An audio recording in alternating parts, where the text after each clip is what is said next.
Hello, I am Dale Hill from the United States. My primary experience was at the World Bank in economic development and also evaluation, and at the American Red Cross International, where I participate in several evaluations. I would like to see more evaluation attention in two areas. One is global partnership programs, where I and a team worked for several years to help improve standards of evaluation, and also B corporations and social entrepreneurship ventures, where both profit and/or sustainability plus social goals are part of the goals of the organization. I and a colleague won a Faster Forward grant, indeed, to look into improved criteria for evaluating results for those types of ventures. I hope that they will get more attention. Thank you very much for your attention at the end of this talk.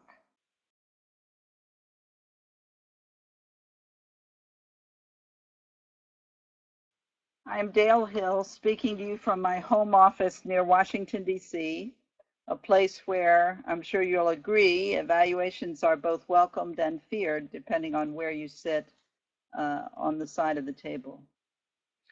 My reflections today come from 35 years of experience in international development, and 15 years of those have been spent in monitoring and evaluation. We are asked to start with our own memorable experiences and lessons learned, and then think more broadly about the directions the evaluation profession should take.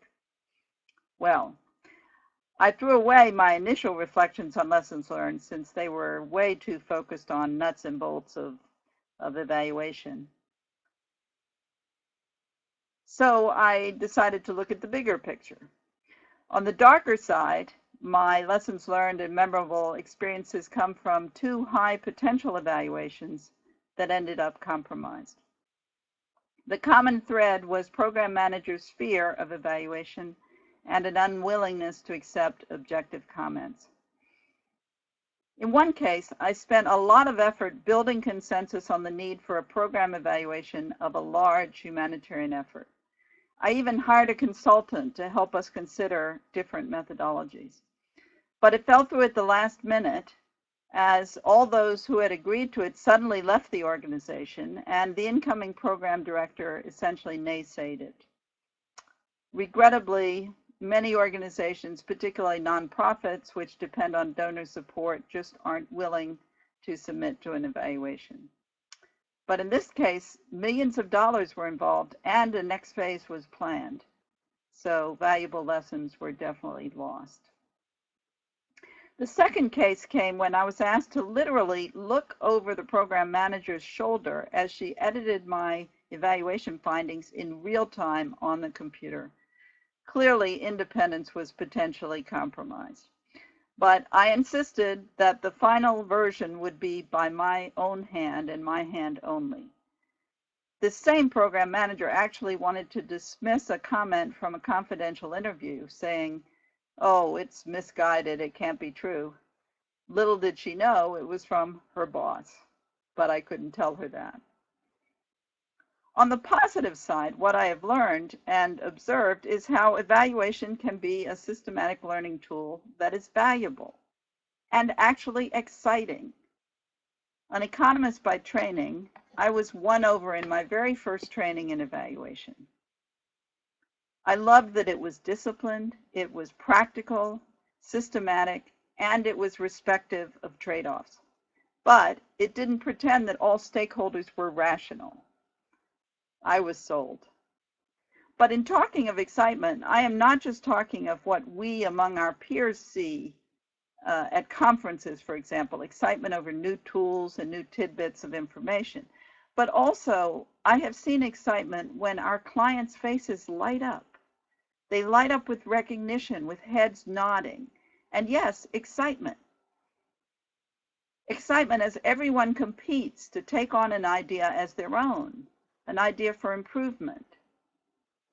There's definitely demand for a good evaluation and available lessons to be learned because, after all, it's human nature to want to be part of a successful program. So these are the two ends of the spectrum that represent my lessons learned: fear of evaluations and excitement in embracing new learning. So one priority in the next few years I see is moving more people and organizations along the spectrum so they are not only accepting about evaluation, but actually excited. All my reflections today will follow that theme.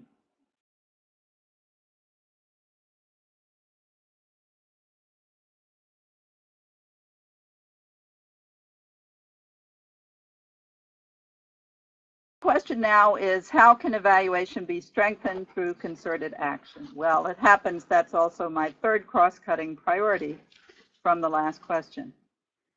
I think there should be much more sharing of information and best practice among our professional associations across the world.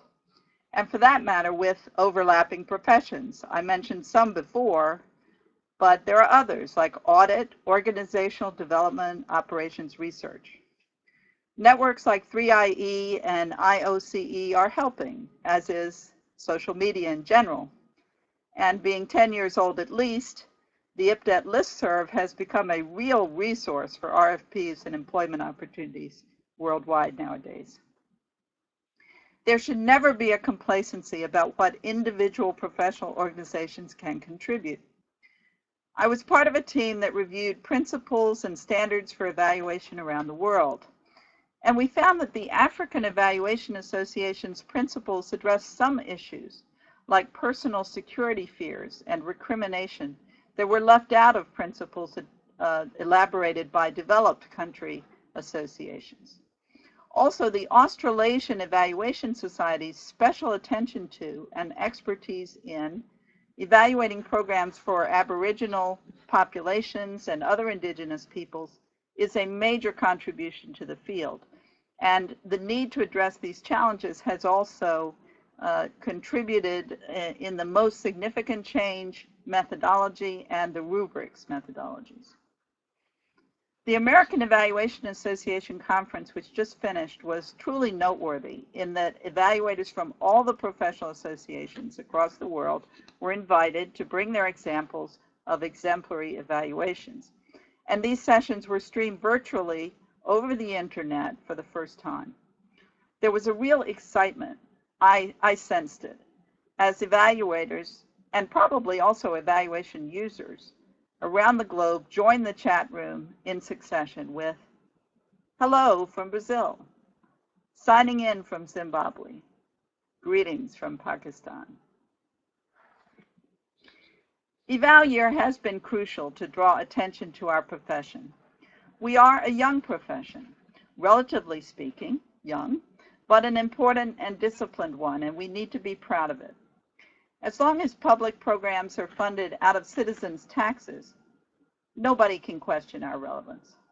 With more eyes upon us, though, we need to strive continually to improve our practice. I know I'm preaching to the choir here.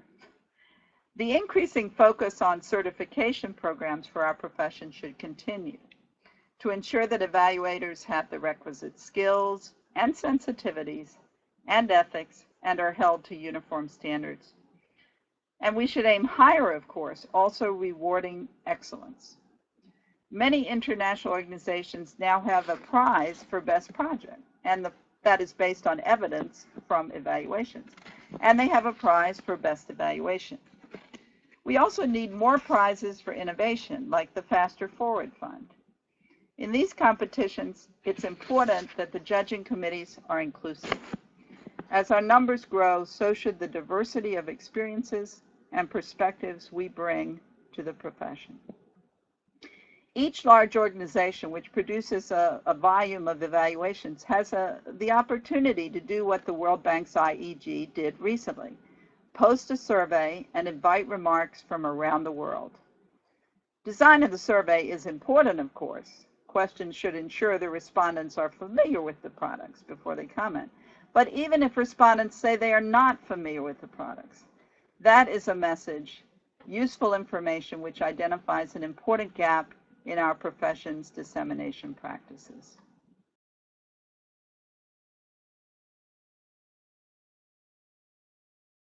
I ended the last section by talking about moving more people and organizations along the spectrum from fear of evaluation to excitement about lessons learned and lessons available. So that will be the theme. I have 3 priorities of aspects of evaluation and later 2 topics that need more attention. This may sound old hat, but my 3 priorities are capacity building, dissemination planning, and sharing across disciplines. The first, capacity building, may sound old hat, but it needs revitalization from a different angle. We should be proud of what we've achieved over the last 10 years, and I'm thinking of IPDET, the program of training, which has done a lot to bring evaluation to many people around the world. But we need to work more on the demand side. We need to do capacity building, capacity for learning from evaluations, as I've said. Replace fear with interest and, dare I say it, excitement. Let me tell you an anecdote. When I worked at the Independent Evaluation Group of the World Bank, IEG, we had a retreat and a contest for design of a t-shirt. What won was a message emblazoned across the front of the t-shirt that said, "We are evaluating you now." Well, we had a good laugh about it, but it was clearly the wrong message, and we need to do better than that in our broader message to evaluation users. Joking aside, though, and speaking personally, I still need to explain to a lot of friends what evaluation is all about. Just like financial literacy, I think we need to promote evaluation literacy. In my view, all public policy schools and business schools, if they don't already, should offer courses in M&E as part of their curriculum. And probably also political science, diplomacy programs, and those focused on human rights and international law. And sectoral degree programs that have not yet jumped on the bandwagon that was blazed by public health and education. Programs in water and sanitation engineering, transportation, agriculture. Also, our evaluation community could help better some tools commonly used by other professions, like political polling. What are they doing, asking people their views on topics without finding out how much they really know about the topics? Marketing surveys for private businesses, performance evaluation in human resource management, and also research on supposedly non-evaluable topics like advocacy. I heard about another study recently which was trying to measure the effectiveness of legislators in the United States. Truly a very good effort, but I believe our community could provide some interesting critique on the methodology. Also, the organizations that rate charities and nonprofits like Charity Navigator and GuideStar, I believe that we can not only contribute to what they're doing, but advocate so that the M&E approaches and actual results of these organizations get more attention alongside the salary of the CEO and the administrative expenses. My second priority is dissemination planning. And again, it sounds ho-hum, but dissemination planning and use has to remain on our agenda. It should happen up front and not be an afterthought. And it's also a good excuse for thinking more about who are the key stakeholders in an evaluation. Likewise, meta-evaluation ex post should include an assessment of whether dissemination intentions were carried out, or if there were no stated intentions, whether minimum standards were met.